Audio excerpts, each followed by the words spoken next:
ಬೆಳ್ಳುಳ್ಳಿ ಕಬಾಬು ಸರ್ ನಮ್ಮ hotel special ನೋಡಿ ಸರ್. ಬೆಳ್ಳುಳ್ಳಿ ಕಬಾಬ್ ನಾವು ಯಾವುದೇ ಕಲರು ಅಜಿನೋಮೋಟೋಲ್ಲಿ ಯಾವ ಥರದ ಯಾವುದೇ ಇಂಗ್ರೀಡಿಯೆಂಟ್ ಯಾವುದು ಹಾಕಲ್ಲ. ಬೆಳ್ಳುಳ್ಳಿ ಕಬಾಬ್ ನೋಡಿ ಸರ್, ಎಷ್ಟು ನ್ಯಾಚುರಲ್ ಆಗಿ ಕೊಡಬೇಕು ಅಷ್ಟು ಕೊಡ್ತೀವಿ ಸರ್. ನೋಡಿ ಸರ್ ಬೆಳ್ಳುಳ್ಳಿ ಕಬಾಬ್. ಊಟ ಆದಮೇಲೆ ಸರ್ ನಮ್ಮ ಹೋಟ್ಲದ್ದು ಸ್ಪೆಷಲ್ ರಸಮ್ ಸರ್ ನೋಡಿ ಸರ್. ಜೀರಿಗೆ, ಮೆಣಸು, ಬೆಳ್ಳುಳ್ಳಿ ಇನ್ನೇನು ಹಾಕಲ್ಲ ಸರ್. ಯಾವುದೇ ಪೌಡ್ರು ಗಿವ್ಡ್ರು ಯಾವುದೂ ಹಾಕಲ್ಲ ಸರ್. ಹೌದು ಸರ್, ಜೀರಿಗೆ, ಮೆಣಸು, ಬೆಳ್ಳುಳ್ಳಿ ಎಲ್ಲ ನಾವೇ ಇದು ಮಾಡ್ಕೊಂಡು ನಾವೇ ಮಾಡೋದು ಸರ್.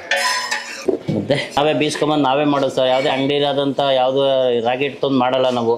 ನಾವೇ ರಾಗಿ ತಂದು ನಾವೇ ಬೀಸಿ ನಾವೇ ಮುದ್ದೆ ಮಾಡೋದು ಸರ್. ಸರ್ ನಾವೇ ಯಾವುದೇ ಆಗಲಿ ಕಲರು ಅಜಿನೋಮೋಟೋ ಯಾವುದು ಅಂಗಡಿ ಥರದ್ದು ಯಾವುದು ತಂದು ನಾವು ಹಾಕಲ್ಲ ಸರ್. ನೀವು ಹೋಟ್ಲಿಗೆ ಬಂದು ಹುಡಿಕೊಂಡು ನೋಡಿದ್ರು ನಿಮ್ಗೆ ಯಾವ್ದಾರು ಆ ಥರ ಟೇಸ್ಟಿಂಗ್ ಪೌಡ್ರ್ ಆಗಲಿ ಕಲರ್ ಆಗಲಿ ಏನಾದ್ರು ಸಿಕ್ಕಿದ್ರೆ ನಮ್ಮ ಹೋಟ್ಲಲ್ಲಿ ಸರ್ ನಾನು ಅವತ್ತು ನಿಮ್ಮ ಹೋಟ್ಲನ್ನೇ ಕ್ಲೋಸ್ ಮಾಡಿಬಿಡ್ತೀನಿ ಸರ್.